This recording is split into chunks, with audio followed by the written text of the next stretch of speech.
The Quiet Footsteps, Chapter 11.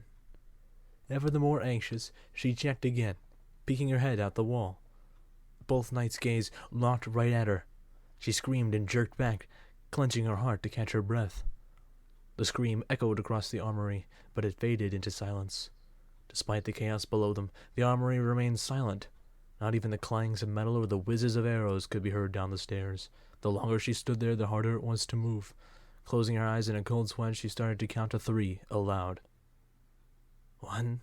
The stillness in the room revealed the panicked voice of a scared little girl. 2. She clutched her daggers and took a deep breath, steadying her voice into a more calm and collected delivery. She opened her eyes, and confidently, 3! Without hesitation, she darted into the middle of the room. Her steps echoed across the chamber as she clambered not on the bookshelf, but the knights themselves. Despite this risk, the knights remained stationary as if she wasn't even there. With a desperate lunge, she grabbed hold of the second floor with one arm and grabbed the floor soon after, using the momentum of her jump adjacent to the wall, hanging on helplessly. As she struggled to hoist herself onto the second floor to start searching for the crystal, she heard a faint humming sound, almost like the hum of electricity or a power-up. She checked behind her to witness a faint red glow begin to gain luminosity below her. Her eyes widened, and she used all the will she had to pull herself onto the level, but to no avail. Her strength was fading. The red light invaded the first floor, reflecting off her pale face as the sounds of motors tearing through gearing sent chills down her spine. Intruder detected.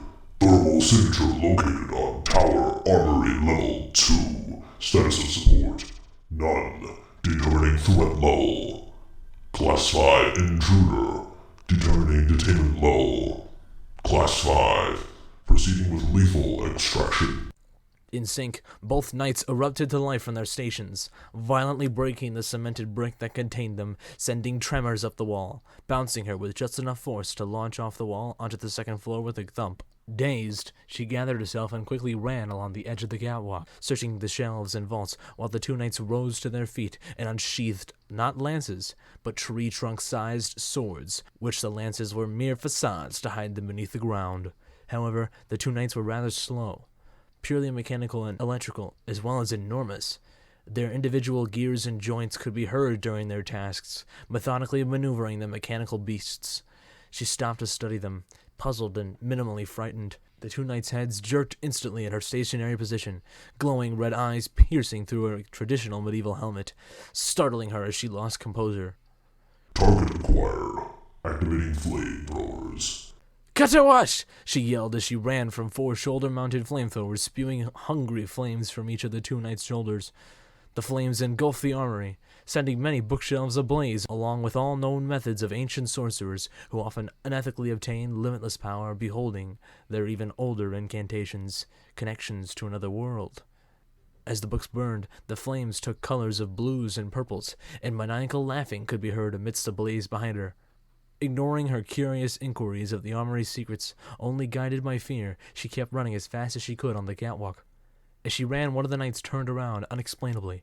It seemed as if they were trying to corner her in the circle she ran in. Little planning occurred, however, when the knight in pursuit went for a massive strike with his sword halfway through the catwalk, attempting to slash her with a horizontal strike opposing her path. Slow as its stroke may have been, there was no stopping the sword from tearing everything in its path by its sheer size and weight alone, the dense and cold steel ravaging anything in its path, from guardrails to foundation pillars, trained directly in front of her. Instinctively, the girl leaped onto the knight's sword arm and ran along it, heading for its head. Parkouring up the massive robot, she jumped off the top of the knight's head, and just across from her, the other knight stood, with its flamethrower trap away from the girl, expecting her to pass on the other end. Shy of enough distance to make the other knight's head, the girl snatched its neck, hanging onto it, getting a free, non-consensual piggyback ride. But the knight was only slightly perturbed by her, and it jerked its neck back to respond, hitting her hard and square in her chest, making her lose her grip, releasing and plummeting towards the concrete. The girl violently smacked the ground on her back, hardly hearing a crunch, now clinging to life as both knights slowly turned around to finish their job. She felt a sting in her chest as she could hardly breathe, as if needles were poking at her lungs. Subject incapacitated. Activating pre-mortem analyzation for debriefing. A tiny camera emerged from both knights' chests, and wireframe scanners blanketed her mortally wounded body. Species. Unknown. ID. Unknown. Attire. Of crystal origin. Scanning for related subjects. The knights turned and started scanning the armory. Blood escaped the girl through a vicious cough. She saw several black dots along her peripheral vision. Each object appeared cloudier and cloudier. Her neck and arms still seemed to work as she twitched them desperately. She looked at one of the knights. It faced the wall. Motors and pistons sang as its torso gyrated around, their wireframe scanners piling on a great distance across the armory. But as the knights turned more and more, she saw a giant power pack, or some kind of battery, on its lower back. The knight she was looking at mysteriously halted, battery now fortuitously exposed. Related subject acquired. Obtaining. Its enormous hand reached up to level 3, tearing through the brick and mortar like a hand into a box of packing peanuts. Its hand ripped through a steel vault and seized, from what the girl could see, a glowing, blinding pink light. Subject-related object obtained. Analyzing. It scanned the precious cargo, oblivious to the girl behind her, holding a nearly dull, shiny dagger aimed right at the battery. The girl even managed a sly grin as she whipped the dagger at the knight. With luck, it lodged itself right into its power supply. Sparks wickedly consumed the machine, exacerbating it as its whirring motors poured down in a violent, desperate fury of motion. Critical damage. Its bassy robotic voice started slowing down as it gently and methodically knelt, its motors in agreement with its voice as its servos overloaded for the last time. Shutting down internal systems. Moving all systems to KNGHT. Model 2. Powering down. The knight toppled to the floor, dropping the light near its head. It hovered and beamed its radiant light brighter until the helpless girl on the floor felt a strange force invading her. With her body laying belly up on the floor, her torso was completely dysfunctional, unable to move or even feel. Tilting her head up, she noticed her long coat glowing brighter than it has ever been. Startled, through immense pain in her ribs, she tried to flip herself over to no avail. An eerie, gusting sound seemed to emanate from the crystal, and, perplexingly, her eyes started to regain their vision. The darkness surrounding her bloodshot eyes faded away as she saw twisting, misty streaks of different hues of pink from the crystal jostle into her coat, into her body. Target utilizing crystal technology. Decimating. The second knight was moving to face her. "Come on!" she pleaded through blood, cold sweat, and tears. "Come on!" She reached her hand to the pink light as it began to move towards her. The longer the crystal was attached to her, the more damaged parts of her body, to her surprise, began to heal. It hurt tremendously. She felt her ribs mending together again, veins reattaching. "Ah!" she yelled, but she knew what was happening. The girl could now catch her breath, her nose finally fixed, and she hopped to her feet, pink dust flowing into her from the might of the floating crystal beside her. Activating Electro Sword. The sword in the knight's hand slowly gathered electricity as the knight prepared to chop her in half. But before she could run away, the crystal fused erratically into the seam of the back of the coat that bore its shape. Immediately, the girl's perception of time slowed to a crawl. The flying debris, the pink mist surrounding her, the knight's attack. They now slowly etched towards her overwhelmed yet frightful eyes.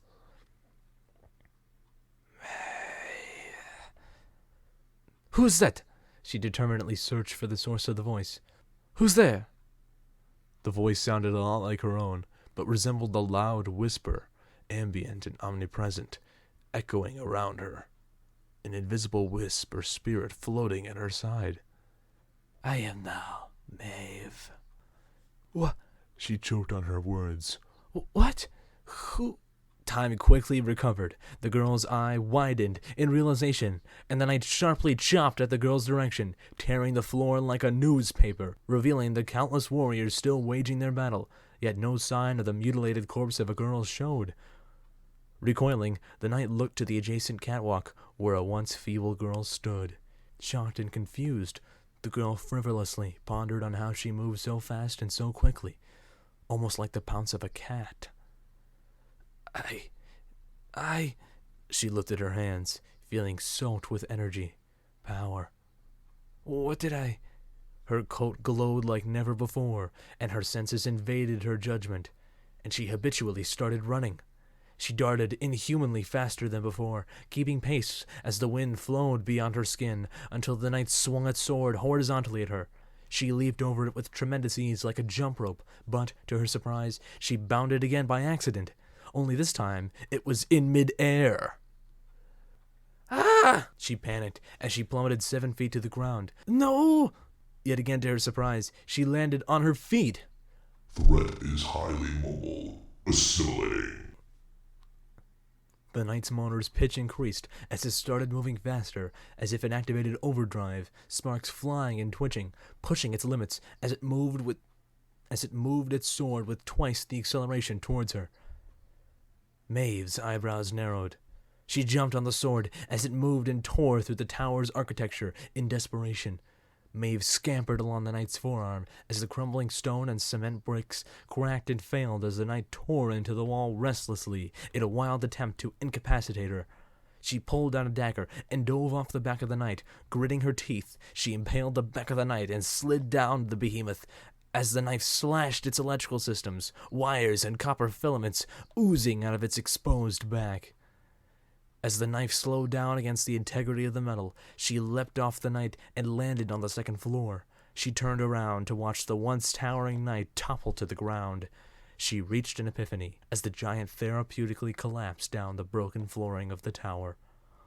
Hardly acquainted to her newfound abilities, she had no choice but to try and escape. She also only had 2 daggers left. In the building, crash! She stumbled but kept her balance. Tumbling stones and debris surrounded her as she headed down the tower. As she ran, she heard not only her footsteps, but also an ambient prowl-like noise accompanying her that resembled the climatic tremors of a cougar's primal bounds. It was unintelligible and daunting, making stealth completely out of the question. A pillar dropped in front of her, so she leaped higher than before, trying to recreate the second jump on purpose this time. Coupled with a sound that felt like a faint whisper of her own voice, but completely unintelligible, Maeve bounded against the air once more, gaining further height as she descended towards the ground, landing on her feet. Her endurance, she noticed, had phased too. She did not feel as tired as before when she ran. Rubble surrounding her, she dashed down the parts that remained.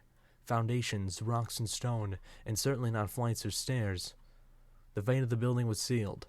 The magistrate's fortress keep will not hold much longer. Fleeing inhabitants of the first and second floor fought less and less as the main objective became clear: survive the onslaught of debris from the upper levels. Staying clear of the deserters, Maeve wanted out the way she went in. It spotted the window on the balcony towards the inn. She held steadfast for it. However, the ceiling hosting the window next to the small scout hut collapsed in front of the window, blocking her exit. Startled, she fled in another direction, pleading for a new exit on that level, but to no avail, until a pillar plummeted away from the primary direction of the keep's collapse, softly onto an adjacent building, effectively creating a bridge. Lucky once again, she serpentined across the disjointed floor, keeping herself in the air as much as possible, only bounding off falling debris or skeletons of the keep's architecture. A grinding sharp piece of limestone slashed at her coat, slicing almost her entire left sleeve off, disappearing into the debris, exposing her left arm as she clutched her scratches in pain. But without hesitation, she leapt onto the makeshift bridge and climbed her way down the adjacent building. Turning around, she witnessed the entire half of the magistrate's fortress keep finally give way to a catastrophic plummet on the side away from her, blanketing the surrounding area in smoke, debris, and chaos, consuming her in a cluster of smog. She felt the ground crumble beneath her, blind, desperately losing her balance as she felt her descending greatly. Eventually, her boots gripped solid ground. Maeve kept her eyes closed as crumbs of stone scratched at her forehead, poking her face as they flew away for what seemed like ages. With her eyes closed and her arms shielding herself, she walked aimlessly away from the cluster of debris that continued to thunderously crash to the ground. The deafening noise eventually, slowly, faded away. And as soon as she felt the morning dew of a nearby garden against her leg, she stopped to open her eyes. The district was known for their abundant flower gardens. with one nearly at every building's doorstep. And the girl caught her breath at the edge of the carnage one final time.